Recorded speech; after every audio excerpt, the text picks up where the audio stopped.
नमस्कार, उदयपुर न्यूज के इस बुलेटिन में आपका स्वागत है। आपके साथ मैं हूं कृतिका चौबीसार। खबरों को विस्तार से जानेंगे। फिलहाल एक नजर दिन भर की बड़ी खबरों पर। केरल में वामपंथियों के आचरण का गुस्सा उदयपुर में फूटा। दर्जनों संगठनों ने पैदल मार्च कर एक साथ भरी हुकार।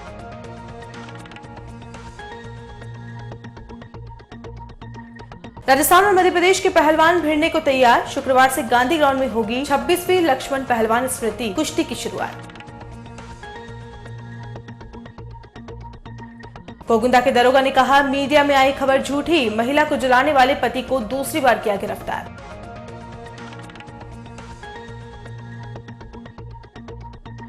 और सलूंबर के हाड़ी रानी महल की लगातार हो रही है दुर्गति। झरझर होती बदहाल धरोहर कभी भी खंडहर में हो सकती है तब्दील। और अब खबरें विस्तार से। सबसे पहले बात करते हैं आक्रोश की। केरल में इन दिनों हो रही वामपंथी विचारधाराओं के विरोधियों की हत्याओं का आक्रोश पूरे देश में फैलने लगा है। इसी कड़ी में शुक्रवार को उदयपुर में नागरिक सुरक्षा मंच के बैनर तले जोरदार प्रदर्शन किया गया। मंच के आह्वान पर कई धार्मिक संगठनों से जुड़े लोग जिला कलेक्ट्रेट पर पहुंचे और वामपंथी सरकार के खिलाफ जमकर नारेबाजी की। इतना ही नहीं, आक्रोशित लोगों ने वामपंथी सरकार को बर्खास्त कर राष्ट्रपति शासन लागू करने की भी मांग की है। नागरिक सुरक्षा मंच की ओर से इस प्रदर्शन से पहले धार्मिक संगठनों के लोग टाउन हॉल परिसर में इकट्ठा हुए, जहां आम सभा का हिस्सा बने। इस दौरान हिंदू जागरण मंच के सैकड़ों कार्यकर्ता रैली के रूप में टाउन हॉल परिसर में आयोजित सभा में शामिल हुए। बाद में सभी रैली के रूप में जिला कलेक्ट्रेट पहुंचे। पहली बार ही इस तरह का प्रदर्शन देखा गया, जिसमें महिलाओं की संख्या भी काफी थी। कलेक्ट्रेट पर प्रदर्शन के बाद एक प्रतिनिधिमंडल ने जिला कलेक्टर को राष्ट्रपति के नाम ज्ञापन सौंपा और केरल में हालात को सामान्य करवाने की मांग की। प्रदर्शन के बाद नागरिक सुरक्षा मंच के संयोजक रमेश शुक्ला ने साफ किया कि केरल में लोकतांत्रिक प्रक्रिया से लोगों का विश्वास उठ चुका है और वहां पर जो भी वामपंथियों का समर्थन नहीं करता है, उनके खिलाफ झूठे मुकदमे दर्ज कर उन्हें दबाया जाता है। जब से वहां पर वामपंथियों की सरकार बनी है, तब से आरएसएस के कार्यकर्ताओं की हत्याएं हो रही है। इतना ही नहीं, केरल की सरकार तो पुलिस विभाग को अपने अधीनस्थ रखकर पीड़ितों पर झूठे मुकदमे दर्ज करवाकर उन्हें दबाने की कोशिश कर रही है। शुक्ल ने यह भी कहा कि केरल में राष्ट्रपति शासन लगाना चाहिए, साथ ही जिनकी हत्याएं हुई हैं, उनके परिजनों को मुआवजा भी मिलना चाहिए। उदयपुर में हमने केरल में जो मार्क्सवादी कम्युनिस्ट पार्टी के द्वारा जो हिंसा हो रही है और जो राष्ट्रवादी विचारों के लोग हैं, चाहे राष्ट्रीय स्वयंसेवक संघ हो या भारतीय जनता पार्टी या अन्य जो राष्ट्रवाद का जो चिंतन करने वाले हैं, उनकी हत्याएं की जा रही है, लगातार हमले किए जा रहे हैं। महिलाओं को तक वहाँ बख्शा नहीं जा रहा है। वहाँ पर अभी हम जानते हैं कि मार्क्सवादी कम्युनिस्ट पार्टी का शासन पिछले साल आया है और उसके बाद में यह हत्याओं का दौर बहुत ज़बरदस्त तरीके से चला है। सिर्फ हत्याएं कहना, मैं सोचता हूँ कि ये बहुत छोटी बात होगी। वो हत्या इस तरह कैसे करते हैं कि किसी भी मानवीयता में विश्वास रखने वाले को दया आ जाए, पीड़ा हो, दुख हो, इस प्रकार की वो हत्याएं करते हैं, उनके अंग भंग कर देते हैं। और इस कारण से पूरे देश के अंदर उस केरल की नर पिशाच सरकार के खिलाफ एक आक्रोश व्याप्त हुआ है। और उसी बात को ध्यान में रखते हुए उदयपुर में भी नागरिक सुरक्षा मंच ने यह आक्रोश रैली का आयोजन किया, राष्ट्रपति जी के नाम से ज्ञापन दिया है और हमने अपेक्षा की है कि अगर ये सरकार इन सब बातों पे नियंत्रण नहीं करती है तो इसको बर्खास्त किया जाए, राष्ट्रपति शासन लागू किया जाना चाहिए, हमारी ये मांग है। और अगर वो उसको नियंत्रित करते हैं तो जिनके ऊपर हत्याएं हुई है, जिनके परिवारों का उत्पीड़न हुआ है, उनको मुआवजा दिया जाए, उनको उचित इलाज दिया जाए, ऐसी मांग हमने इस रैली के माध्यम से की है। और हाँ जी, केंद्र में सरकार बीजेपी की आप बात कर रहे हैं, वहाँ पर जिस तरह की हत्या हो रही है, सरकार किसी की भी हो, हमने यहाँ पर जनमत खड़ा करके शासन के ऊपर दबाव बनाना चाहिए, क्योंकि हिंसा जो भी होती है वो किसी के लिए, चाहे कोई भी शासन हो, वो सबके लिए कष्टपूर्ण होता है, पीड़ादायक होता है। बीजेपी की सरकार हो या मार्क्सवादी की सरकार हो, सभी सरकारों से हमारा आग्रह है कि इस प्रकार की हत्याएं तुरंत बंद होनी चाहिए और ऐसी हत्या करने वाले, ऐसे अपराध करने वालों के विरुद्ध कार्रवाई होनी चाहिए, कड़ी से कड़ी सजा मिलनी चाहिए। शहर की जनता को अब 3 दिनों तक ताकत और जोश का रोमांच देखने को मिलेगा। जी हां, शहर के गांधी ग्राउंड में अगले 3 दिनों तक होने जा रही राजस्थान मध्य प्रदेश केसरी दंगल कुश्ती प्रतियोगिता। इसके लिए दोनों ही प्रदेशों की नामचीन महिला पुरुष पहलवान शुक्रवार सुबह अपना वजन देंगे। श्री लक्ष्मण सिंह पहलवान स्मृति में होने वाली राजस्थान मध्य प्रदेश केसरी दंगल के लिए आयोजकों ने सारी तैयारियां पूरी कर ली है। आपको बता दें कि 26 सालों से लगातार इस प्रतियोगिता का आयोजन होता आ रहा है और इस बार होने वाली प्रतियोगिता में राजस्थान और मध्य प्रदेश के पुरुष के साथ साथ महिला पहलवान भी भाग लेंगे। शुक्रवार से 5 मार्च तक होने वाली इस प्रतियोगिता का उद्घाटन पूर्व केंद्रीय सेवक डॉक्टर गिरिजा व्यास करेंगे।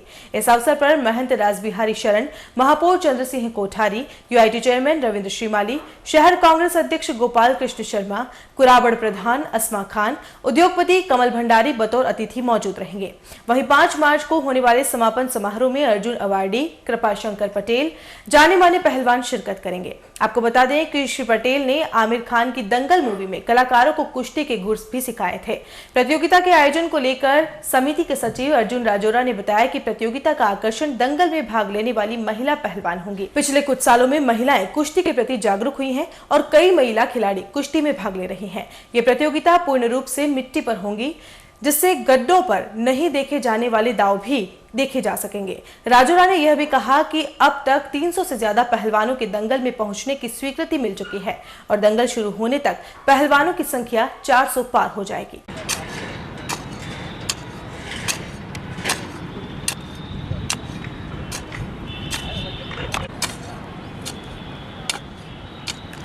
करता रोटी मत देखो।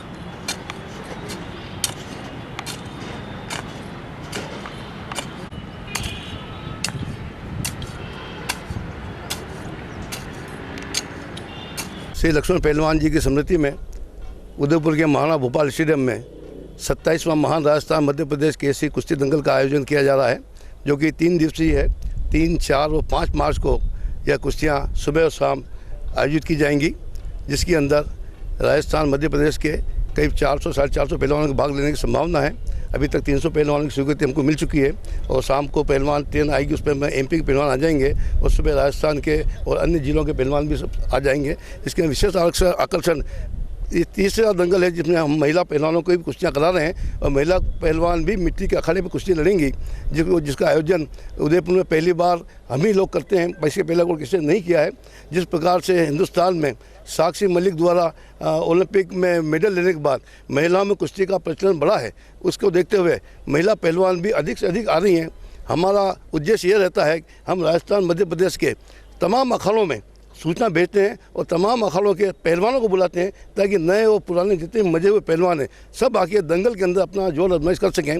दंगल की विशेषता ये होती है कि दंगल में जितने भी पुराने दाव हैं, कला जंग है, इकलंगा है, धोबी पाट है, मच्छी गोता है, निकाल है, इकलरी है, इस तरह के दाव जो है, जो आम तक गद्दे कुश्ती देखने को नहीं मिलते हैं, वो दाव आपको इस देखने को मिलेंगी। इसमें हमने पहलवानों के कुश्तियों को देखने के लिए महिलाओं के बैठने की विशेष व्यवस्था की है, क्योंकि महिलाओं का रुझान भी कुश्ती देखने में काफ़ी बड़ा है और परिवारजन भी अपने परिवार सहित आते हैं और उनको बैठने की समुचित व्यवस्था की गई है। उनकी सुरक्षा को पूरा ध्यान रखा गया है। पहलवानों के रहने खाने पीने की व्यवस्था दंगल समिति करती है। हमारी समिति के अध्यक्ष माननीय श्री सुधीर जी बख्शी साहब, जो कि हमारे अध्यक्ष हैं, उनका पूरा योगदान रहता है और उनके दिशा निर्देश में हम लोग ये दंगल का आयोजन करते हैं। उदयपुर का ये दंगल एक आइडियल दंगल बन चुका है, जिसके अंदर आने के लिए राजस्थान मध्य प्रदेश ही नहीं वरना अन्य राज्यों के पहलवान भी उत्सुक रहते हैं। लेकिन हमारी समिति का जो बजट रहता है उसके अनुसार ही हम दंगल करते हैं। हमको यहाँ के राजनेताओं का भी पूरा संरक्षण मिला हुआ है, उनका आशीर्वाद हमको मिला हुआ है और उदयपुर के तमाम दानदाताओं का आशीर्वाद हमें, उन्हीं के सहयोग से हम ये दंगल आयोजित करते हैं। इसके लिए हम उन सबका आभार व्यक्त करते हैं। साथ ही आपकी मीडियाओं का भी बहुत आभार व्यक्त करते हैं, जिन्होंने हमारे दंगल को बहुत ज़्यादा प्रचार प्रसार किया, जिसके माध्यम से उदयपुर जनता को इसके बारे में जानकारी मिलती है और हम दंगल को करते हैं। कल शाम को 3 तारीख को शाम को 4 बजे दंगल का उद्घाटन होगा, जिसमें मैं आपके चैनल के माध्यम से उदयपुर जनता को आह्वान करना चाहता हूं कि आप अधिक से अधिक संख्या में पधारें और राजस्थान मध्य प्रदेश के पहलवान, बाल पहलवान और बड़े पहलवान, अच्छे नामी पहलवान भी आएंगे इसके अंदर और वर्ल्ड के मेडलिस्ट पहलवान भी भाग ले रहे हैं। डिजिटल ट्रांजैक्शन के प्रति लोगों में जागरूकता लाने के उद्देश्य से जिला प्रशासन की ओर से नगर निगम परिसर में 7 मार्च से डिजिटल मेले का आयोजन किया जा रहा है। निगम के प्रांगण में 1 माह तक चलने वाले इस मेले में हर वर्ग के लोगों को डिजिटल ट्रांजैक्शन के प्रति महत्वपूर्ण जानकारी दी जाएगी। इस दौरान सभी को अधिक से अधिक डिजिटल ट्रांजैक्शन करने के लिए प्रेरित भी किया जाएगा।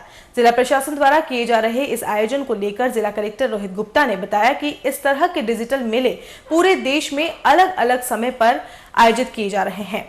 मेले का आकर्षण बढ़ाने के लिए 50 रुपए से लेकर 3,000 रुपए या ज्यादा का डिजिटल ट्रांजैक्शन करने वाले लोगों के लिए लकी ड्रॉ भी रखा गया है। यह ड्रॉ पूरे देश में एक साथ निकाला जाएगा। इसमें 1 करोड़ का मेगा ड्रॉ भी होगा। पूरे देश में से एक मेलार्थी का चयन होगा जिसे 1 करोड़ की राशि प्रदान की जाएगी। बैंक है या तो जो भी इस मेले के अंदर जो लोग आएंगे उनको वो ऑनलाइन कुछ ट्रांजैक्शन भी कर सकते हैं और साथ में कोई मर्चेंट लेके उनको कैशलेस ट्रांजैक्शन। मेले में मुख्यतया भारत सरकार की 2 स्कीम्स हैं जो कि कैशलेस ट्रांजैक्शन योजना, लकी ग्राहक योजना व्यापारियों के लिए है जो कि कैशलेस ट्रांजैक्शंस कर रहे हैं और कैशलेस ट्रांजैक्शंस में स्कीम्स और एप्स लॉन्च की हैं भीम ऐप में, सभी बैंक्स की अपनी ऐप है और राजस्थान सरकार तो इसमें काफ़ी समय से काम कर रही थी। भामाशाह योजना की आपको जानकारी बहुत पहले से है जिसमें थी। आज भारत संभवतः विश्व में एक बहुत ही ऐसा उदाहरण है, एक ऐसा ही उत्तम उदाहरण है जिसमें कि पूरे देश की अर्थव्यवस्था जो कि कैश के ऊपर निर्भर थी वो कैशलेस की तरफ मूव कर रही है। तो इसी क्रम में लोगों को और जागरूक करने के लिए और इसमें कई प्रकार की भ्रांतियां लोगों के मन में आती हैं और इसके साथ साथ लोगों को जागरूक करने के लिए और इसके साथ साथ राजस्थान सरकार द्वारा भामाशाह योजना गत वर्षों से चलाई जा रही है जिसमें राजस्थान सरकार द्वारा राजस्थान को डिजिटल करने के लिए इस योजना के माध्यम से जो बेनिफिट्स लोगों को दिए जाते हैं उनको डायरेक्टली उनके खातों में दिया जा रहा है। तो इन दोनों योजनाओं के बारे में और अधिक प्रचार प्रसार करने के लिए, जागरूक करने के लिए भामाशाह डिजिधन मेला आयोजित किया जा रहा है 7 मार्च को नगर निगम प्रांगण में और इसमें विभिन्न वर्गों से लोगों को सम्मिलित करने के लिए हम अपील कर रहे हैं, उनसे सहयोग मांग रहे हैं जिसमें कि किसान से लेके बड़े व्यापारी से लेके स्टूडेंट्स सभी इस मेले में सम्मिलित हों और समझें कि किस प्रकार एक कैशलेस सिस्टम, एक कैशलेस इकोनॉमी उनके लिए भी अच्छी है और साथ ही एक सुविधा का भी स्रोत है। इसी उद्देश्य के साथ इस भामाशाह डिजिधन मेले का आयोजन 7 मार्च को किया जा रहा है जिसमें कि मेरा अनुरोध रहेगा समस्त ज़िले वासियों से, समस्त क्षेत्र वासियों से कि वो अधिक से अधिक संख्या में पहुंचकर इसमें अपना सहयोग दें और जागरूकता। राजस्थान माध्यमिक शिक्षा बोर्ड की ओर से होने वाली परीक्षा के तहत गुरुवार से 12वीं बोर्ड की परीक्षा शुरू हो गई। इसके लिए उदयपुर के सभी सरकारी विद्यालयों में शुरू हुई परीक्षा में पहला दिन होने के कारण छात्र छात्राओं के चेहरे पर काफी खुशी दिखाई दी। प्रशासन ने जिले भर में परीक्षा को लेकर पुख्ता इंतजाम किए हैं। 1 दर्जन से ज्यादा टीमें बनाई गई हैं जो पूरे जिले में होने वाली परीक्षाओं पर नजर बनाए रखेंगी और समय समय पर स्कूलों में जांच की जाएगी। सारे ही पेपर स्कूलों के पास वाले थानों पर सीलबंद होकर आ गए हैं जो परीक्षा से ठीक पहले स्कूलों तक पहुंचेंगे।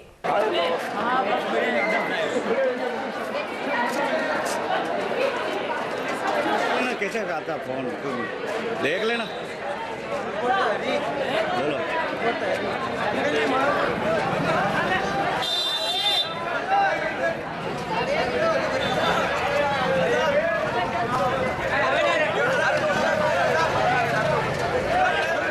जिले की मावली थाना पुलिस ने 2 किलो अफीम के साथ 2 लोगों को गिरफ्तार किया है।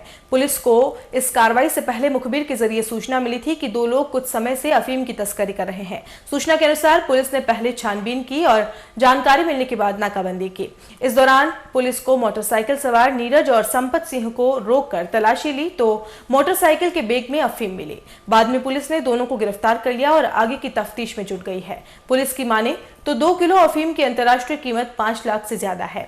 पुलिस अब इनसे पूछताछ कर रही है कि ये दोनों अफीम कहां ले जा रहे थे और इसका किसमें उपयोग करने वाले थे। गोयल साहब के निर्देश पे अवैध मादक पदार्थों की धरपकड़ के अभियान के क्रम में मावली पुलिस ने नाकाबंदी के दौरान 2 केजी अवैध अफीम बरामद की है और 2 मुलजिमों को गिरफ्तार किया है। एक मुलजिम भागने में कामयाब हो गया। 2 मोटरसाइकिलें जब्त की है और प्रथम दृष्टया ये मामला बहुत बड़े नेटवर्क से जुड़ा हुआ है। हमने प्रकरण पंजीबद्ध कर दिया है और पूरे नेटवर्क का खुलासा करने के क्रम में आगे बढ़ रहे हैं। और यहाँ रुकेंगे एक ब्रेक के लिए। आप देखते रहिए उदयपुर न्यूज। नए रिश्तों की मुस्कुराहट हम बखूबी समझते हैं। भरोसे के हर इम्तिहान में हम खरे उतरते हैं। जिंदगी की शाम होने से पहले यहाँ खुशियों के चिराग जलते हैं। खुशनुमा माहौल में यहाँ दिल के इरादे झलकते हैं। अनकहे जज्बातों को भी हम खूब समझते हैं।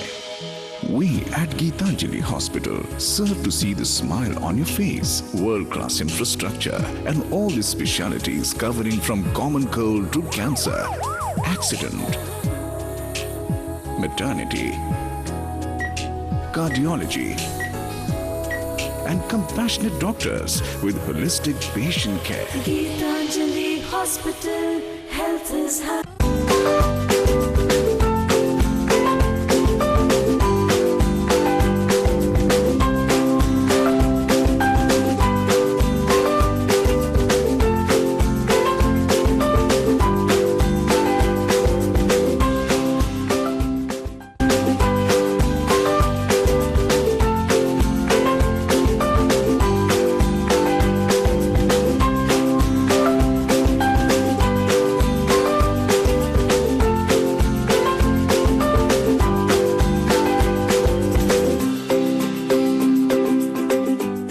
हमारे यहाँ पर टेक्समो ब्रांड की पानी की motor, borewell motor, water pump, waterproof motor एवं पंप सभी साइज एवं सभी तरह की मोटरें उपलब्ध हैं। संपर्क महादेव एंटरप्राइजेस, मेवाड़ मोटर की गली, अरमान कॉम्प्लेक्स, उदयपुर।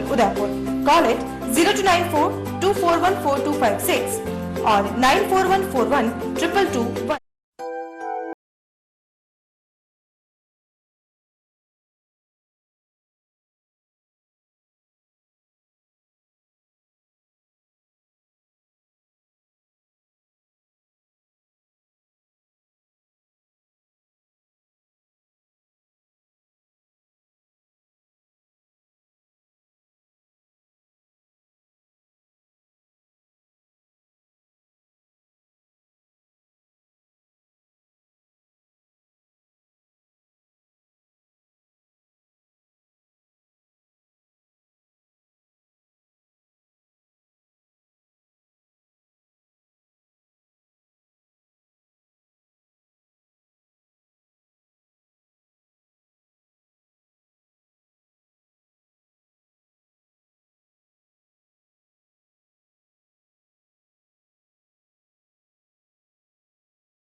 लगातार 30 वर्षों से आपकी सेवा में हीरो मोटरकॉर्प का सबसे बड़ा एवं अत्याधुनिक शोरूम एवं वर्कशॉप, जहां आपको मिलेंगी विश्व स्तरीय सर्विस एवं जनरल पार्क की सुविधा। हीरो मोटरकॉर्प के सभी मॉडल उपलब्ध। बुकिंग का लाभ उठाएं। Royal Motors company 57 Panchvati Udaipur. Phone 24263838।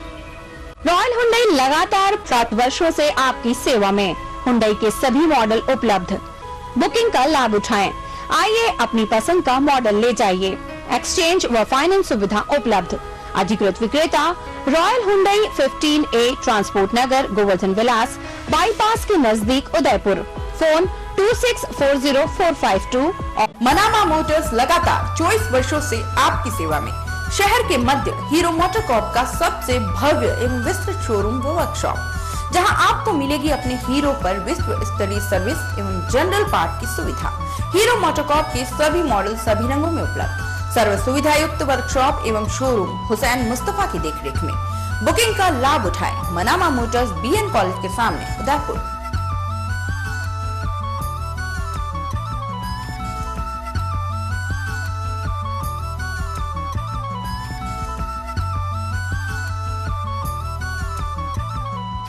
Durgesh tent house and flower decoration and events, all in one best theme के साथ tent, light, VIP catering, flower decoration, डोली, पालकी, लवाजमा, ब्राइडल एंट्री, रिवोलविश stage, DJ set and photo booth.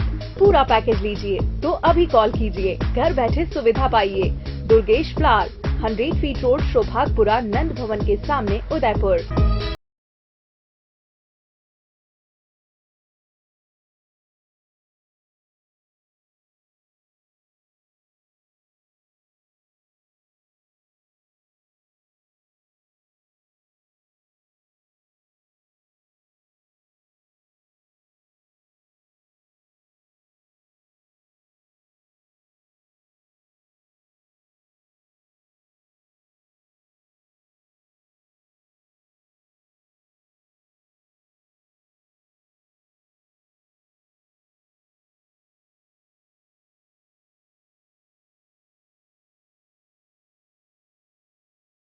Durgesh Mawar.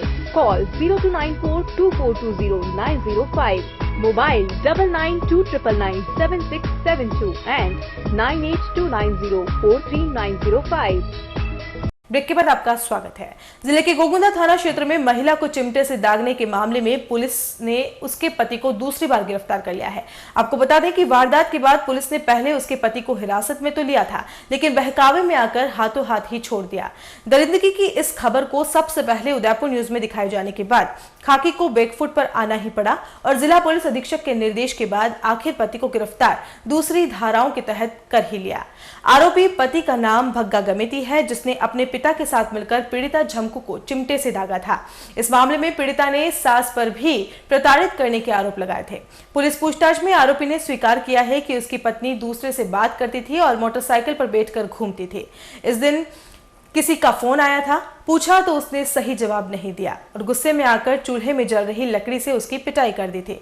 वहीं थानाधिकारी अमराराम ने बताया कि आरोपी को गिरफ्तार कर लिया गया है। मीडिया में मामले को बढ़ा चढ़ाकर दिखाया गया है। आपको बता दें कि अपनी पत्नी पर चरित्र की शंका के चलते आरोपी भग्गा ने बुरी तरह पीटकर चिमटे से कई जगह जलाया था और शरीर के कई नाजुक अंगों को भी जलाया था। पूरे मामले को पुलिस ने अब खबर दिखाए जाने के बाद गंभीरता से लिया है। इस मामले में आरोपी ससुर और सास को पुलिस ने अभी तक गिरफ्तार नहीं किया है। क्या किया?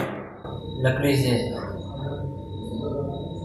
जलाया भी नहीं, जलते हुए लकड़ी से मारपीट किया। किस बात को लेके झगड़ा हुआ था? वो बार बार दूसरा लड़का फोन करता, वो घुमाता बाइक पे लेके। दिन में जमको डॉक्टर ऑफ पताराम जी थाने पर महिला आई थी, जिसका ससुराल सिपाला में बड़ा बिलवाड़ा में है। तो उसके पति के उसके 4 दिन थाने में 26 तारीख को आई, उसके 4 दिन पहले उसके साथ में मारपीट हुई थी। मारपीट की रिपोर्ट जलाने की उसने गोलमोल दी थी। तो मैंने एएसआई को अनुसंधान दिया था। अनुसंधान के दौरान उन्होंने IR प्राप्त कर मेडिकल रिपोर्ट और उसके बाद में मुझे कहा कि साहब ये महिला कह रही है कि मेरे साथ में उत्प्रेरणा की है और मानसिक टेंशन भी ज़्यादा मारपीट करता था। फिर मैंने उस प्रकरण को मैंने खुद जिम्मे लिया और 2 दिन से कहीं मैं बाहर गया हुआ था अनुसंधान में। तो आज थाना आया, उपस्थित आया और पत्रावली प्राप्त कर मैंने अनुसंधान किया गया और मुलजिम को गिरफ्तार किया और उच्च अधिकारियों को पालना रिपोर्ट भेजी है। और जो मीडिया में पूर्व में किसी ने दिया है तो बड़ा चढ़ा करके गलत दिया है। वास्तव में उस महिला ने पूर्व में बताया होता तो मैं 458 में मुकदमा दर्ज करता, पर उसका घरेलू मामला होने की वजह से उन्होंने सही बात नहीं बताई। इस वजह से हमने पूर्व में साधारण धारणा में प्रकरण दर्ज किया था और आज मैंने इसको बाद अनुसंधान और झूठ प्रथम दृष्टया मानते हुए उसमें 308, 458, 324 में मैंने मानते हुए उसको गिरफ्तार कर दिया। इतना इसीलिए तो गोलमोल दी थी तो महिला उत्पीड़न संबंधी को घरेलू हिंसा की वगैरह कोई बात ही नहीं बताई थी। इस वजह से हमने प्रकरण दर्ज किया था। अगर पहले ये देती तो इस तरह से हम बिल्कुल निष्पक्ष FIR दर्ज करते, मगर उन्होंने नहीं दी जानबूझ के रिपोर्ट। तो देखा आपने, उदयपुर न्यूज की खबर का एक बार फिर जोरदार असर हुआ है। इस पूरे मामले में अपनी गलती स्वीकारने की बजाय गोगुंदा के दरोगा जी मीडिया कर्मियों को ही दोषी मान रहे हैं। अब आप ही फैसला कीजिए। पीड़िता के हालात देखने के बाद क्या आपको लगता है कि वह झूठ बोल रही है या खाकी ने पूर्व में उसके पति को जब छोड़ा वह सही था? खैर, अब बात करते हैं एक ऐसी धरोहर की जिसने हमेशा मेवाड़ का गौरव बढ़ाया है, लेकिन आज उसकी खस्ताहाली की कोई सुध तक नहीं ले रहा है। कहा जाता है कि पूरे देश का इतिहास को एक तरफ तराजू में रख दें और सिर्फ मेवाड़ के इतिहास को दूसरी तरफ रखें, फिर भी मेवाड़ के इतिहास का पलड़ा भारी ही रहेगा। कभी गुलामी स्वीकार नहीं करने वाले प्रातः स्मरणीय महाराणा प्रताप की इस धरा पर वीरता और शौर्यता की कई कहानियां जिंदा हैं, जो आज भी अपनी धरोहरों से जीवंत मौजूदगी का एहसास दिलाती है। ऐसे में जरूरत है इन्हें सहेजने और संवारने की। चलिए आपको ले चलते हैं अमर प्रेम की एक ऐसी वीरांगना के महल की ओर, जिसने मुगलों से युद्ध के दौरान उसके प्यार में दिग्भ्रमित हुए पति का जोश बरकरार रखने के लिए अपना सर काटकर युद्ध मैदान में भेज दिया था। लेकिन आज ऐसी बलिदानी वीरांगना का महल बदहाली के आंसू झेल रहा है। उदयपुर जिले के सलूम्बर में स्थित हाड़ी रानी का महल अब पूरी तरह से झरझर हो चुका है, जिसकी प्राचीरों को देखते ही इस वीरांगना की यादें ताजा हो जाती थी। आज इस महल को देखने आने वाले हर इंसान के जहन में सिर्फ यही बात उठती है कि सरकारी अनदेखी के कारण ये धरोहर कभी भी मलबे में तब्दील हो सकती है। आपकी टेलीविजन स्क्रीन पर जो ऐतिहासिक धरोहर आप देख रहे हैं वह न सिर्फ धरोहर है बल्कि अमर अमर प्रेम के बलिदान की एक ऐसी बानगी है जो आज भी इतिहास के स्वर्णिम पन्नों में जिंदा है। यह एक ऐसी शतरानी का महल है जिनके बलिदान की गाथा युगों युगों तक मेवाड़ वासियों सहित इतिहास पसंद लोगों की जुबान पर रही है। सलूंबर के महाराणा राव रतन सिंह को शादी के दूसरे ही दिन युद्ध में जाना पड़ा था। हाड़ी रानी के हाथों की मेहंदी का रंग फीका भी नहीं पड़ा था कि पति युद्ध में चले गए। ऐसे में महाराणा की सेना मुगलों से लोहा नहीं ले पा रही थी। नवविवाहित महारानी को सूचना मिली कि रानीसा की मोहपाश में कैद राणा युद्ध में अपने पराक्रम को नहीं दिखा पा रहे हैं। इस पर हाड़ी रानी ने तनिक भी देर नहीं की और अपना शीश काटकर युद्ध के मैदान में ही भेज दिया। इसके बाद महाराणा ने युद्ध में मुगलों को परास्त कर दिया। हालांकि राव रतन सिंह भी इस युद्ध में वीरगति को प्राप्त हो गए थे, लेकिन हाड़ी रानी के इस कदम ने पूरे मेवाड़ का नाम देश दुनिया में रोशन ही नहीं किया, बल्कि कभी गुलामी स्वीकार नहीं करने वाले इस राजघराने में शतरानियों की वीरता को भी इतिहास के पन्नों में जिंदा कर लिया। 17वीं शताब्दी में बने इस महल में हाड़ी रानी और राव रतन सिंह की दास्तान तो बयां करती है, लेकिन इसके हालात देखकर लगता है कि यह धरोहर कभी भी खत्म हो सकती है। महल चारों ओर से झरझर हो चुका है, छतों से प्लास्टर घिर गया है, दीवारों में दरारें आ गई हैं। महल का संरक्षण आज तक नहीं किया गया। सुरक्षा के नाम से सिर्फ एक सुरक्षा प्रहरी ही यहाँ पर तैनात रहता है। पुरातत्व विभाग और धरोहर संरक्षण समिति भी आज तक कुछ भी नहीं कर पाए।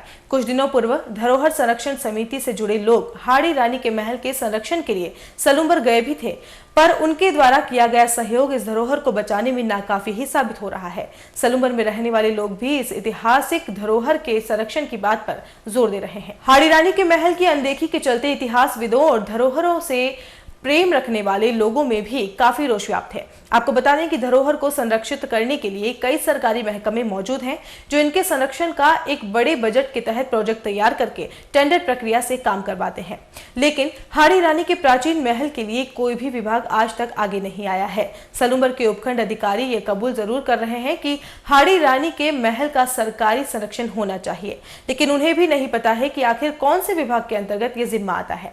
ऐसे में सबसे पहले तो यह चयन करना होगा कि कौन सा विभाग इस बदहाल महल का संरक्षित करने का जिम्मा लेता है। एक तरफ जहां केंद्र सरकार की ओर से कुंभलगढ़ को विश्व धरोहर मानकर संरक्षित और संग्रहित किया जा रहा है, वहीं मेवाड़ की अन्य धरोहरों की अनदेखी करना सरकार और मौजूदा स्थानीय प्रबंधन की गैर जिम्मेदारी की पोल खोलता है। अगर जल्द ही हाड़ी रानी के इस बदहाल महल की देखभाल नहीं की गई तो वह दिन दूर नहीं जब यहाँ पर हाड़ी रानी का अंश मात्र रह जाएगा। आने वाली पीढ़ियां इस वीरांगना की शौर्यता तक को भूल जाएंगी। चलिए अब बात करते हैं नोटबंदी के 4 माह बाद भी कतारों में खड़े ग्रामीणों की। जिले की फलासिया पंचायत समिति के एकमात्र एसबीबीजे बैंक में 120 दिन बाद भी लोगों को लाइन में ही खड़ा रहना पड़ रहा है। आपको बता दें कि इस बैंक में आसपास के 90 किलोमीटर दूर तक रहने वाले ग्रामीणों का खाता है। दूर दराज से आने वाले ग्रामीण सुबह 7 बजे से ही बैंक के बाहर जुट जाते हैं और लाइनें लग जाती है। बैंक कर्मचारियों की ओर से भी व्यवस्था को सुधारने के कोई अच्छे कदम नहीं उठाए जा रहे हैं। 50-50 के खेप में बैंक के अंदर प्रवेश दिया जाता है और एक साथ बाहर निकाला जाता है। इस बीच पैसा निकालने वाले लोगों में जल्दबाजी के चलते कई बार धक्का मुक्की भी हो गई।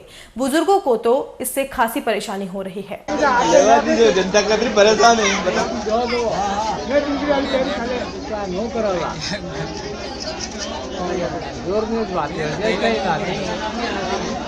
Bhopal nobles institute of pharmaceutical sciences की ओर से गुरुवार को एक सेमिनार आयोजित किया गया, जिसमें role of intellectual property rights in pharmacy विषय पर विज्ञान एवं प्रौद्योगिकी विभाग की तरफ से व्याख्यान दिया गया। इस सेमिनार में महाविद्यालय के प्राचार्य डॉक्टर चेतन सिंह चौहान ने फार्मा इंडस्ट्री में बौद्धिक संपदा अधिकार एवं ड्रग रेगुलेटरी अफेयर्स की आवश्यकता के बारे में जानकारी दी। वहीं सेमिनार की मुख्य वक्ता मुंबई की पेटेंट अटॉर्नी सुरभि शर्मा ने बौद्धिक संपदा अधिकार से संबंधित विस्तृत जानकारी दी। साथ ही शर्मा ने फार्मा इंडस्ट्री में ब्रांडेड एवं जेनेरिक ड्रग्स का अंतर बताते हुए राष्ट्रीय एवं अंतर्राष्ट्रीय स्तर पर दवाओं के क्षेत्र में होने वाली नई खोज और कॉपीराइट्स एवं पेटेंट जैसे विषयों के बारे में बताया। बाद में कार्यक्रम संयोजक डॉक्टर अंजू गोयल ने धन्यवाद ज्ञापित करते हुए कहा कि आने वाले समय में फार्मा इंडस्ट्री में फार्मेसी के साथ लॉ के इंटीग्रेटेड कोर्सेज की महत्वपूर्ण भूमिका होगी। सुना है कभी आता है दिमाग में ऐसा क्यों बोलते हैं? What happened? Anyone can tell me? Yes. आपको कभी ये नहीं लगता कि इनोवेटिव ड्रग जो comes at date of filing the patent, right? अब जेनरिक्स क्यों है फिर? जेनरिक्स इसलिए हर कोई इनोवेटर की दवाई नहीं अफोर्ड कर सकता है, right? So there are generic companies. जो क्या करती हैं, जो मॉलिक्यूल आता है उसके बारे में सब कुछ पढ़ती है लिटरेचर। मैं दोनों को बता दूँ, दोनों ही टफेस्ट पार्ट होते हैं, because the most important part या जो मोस्ट इम्पॉर्टेंट जो चैलेंज होता है जनरेट और simple tablet, simple capsules. But आज जो आप कैप्सूल या टैबलेट देखते हो वो सब न्यू एरा, वो किसी एंजाइम को इनहिबिट कर starting the first in class. जो ड्रग सबसे पहले अब इन्वेंट होती है ना, आज का सिनेरियो आप बता रही हैं, जो ड्रग सबसे पहले इन्वेंट होती है उसको बोलते हैं फर्स्ट इन क्लास, राइट। और Bhopal nobles institute of pharmaceutical sciences में डीएसटी के द्वारा प्रायोजित seminar role of intellectual property rights in pharmacy 2 March 2017 को आयोजित किया गया। Keynote speaker miss Surabhi Sharma, जो कि patent attorney in IP feathers हैं, उन्होंने जेनरिक एंड ब्रांडेड ड्रग्स में अंतर बताते हुए किस तरह से उनकी प्राइस में इतना डिफरेंस होता है उसके बारे में उन्होंने बताया। उन्होंने बताया क्यों पेटेंट फार्मा इंडस्ट्री में इतना ज़रूरी है। साथ ही डॉक्टर चेतन सिंह चौहान सर, जो कि प्रिंसिपल हैं BNIPS के, उन्होंने पेटेंट की महत्वता के बारे में इस सेमिनार में बताया। यहाँ पर 100 से ज़्यादा स्टूडेंट्स इस सेमिनार में मौजूद रहे हैं और सभी का ज्ञान बढ़ा। BN institute of pharmaceutical sciences के अंदर डॉक्टर सुरभि शर्मा ने DST स्पॉन्सर्ड, जो कि directorate of science and technology sponsored programme है, उसके अंदर इंटेलेक्चुअल प्रॉपर्टी राइट्स के ऊपर एक सभी बच्चों को बहुत बढ़िया लेक्चर दिया है। इससे सभी बच्चे लाभान्वित होंगे।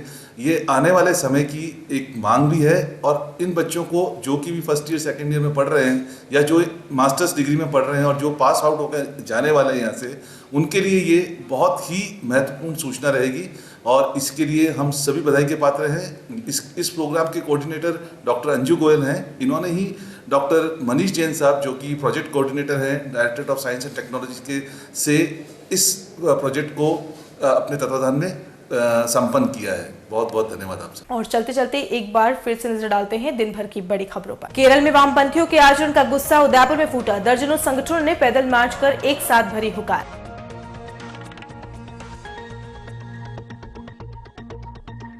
राजस्थान और मध्य प्रदेश के पहलवान भिड़ने को तैयार। शुक्रवार से गांधी ग्राउंड में होगी 26वीं लक्ष्मण पहलवान स्मृति कुश्ती की शुरुआत।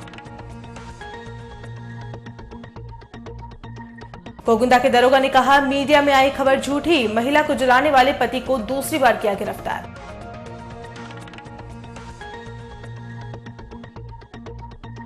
और सलूम्बर के हाड़ी रानी महल की लगातार हो रही है दुर्गति। झरझर होती बदहाल धरोहर कभी भी खंडहर में हो सकती है तब्दील।